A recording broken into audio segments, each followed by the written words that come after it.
لو انت فريلانسر خد بالك وانت شغال على المواقع دي، في نصبايا جديدة كده بتحصل.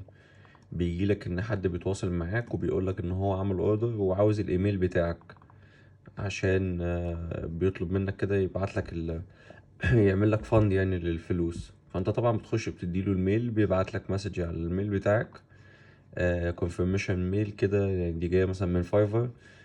ميل طبعا من فايفر، نفس الايدنتيتي نفس كل حاجة، انت بتدوس عليها من هنا وبتبتدي تدخل بياناتك. دخل بياناتك بقى بتاعت الفيزا عشان يعمل لك فند. فهو طبعا هو ده دلوقتي الموقع بقى ده بقى يعني اتصنف ان هو بقى دينجرس. فالاول كان بيدخلك على موقع وفي شات بوت هنا بيبقى موجود.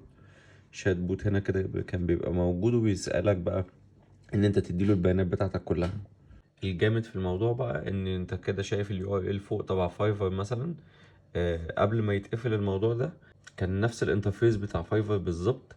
نفس الباك لينكس بتاعته كلها، يعني انت حتى لما تدوس على اي لينك من اللي كانوا موجودين يروح موديك على يرجعك على فايفر دوت كوم تاني. طبعا ده فيشنج، ده يعني موقع ضرب كده. فهم كانوا تعبانين على الويب سايت جدا يعني عشان يظبطوه ان هو تبقى نصابات كويسة. فخدوا بالكم.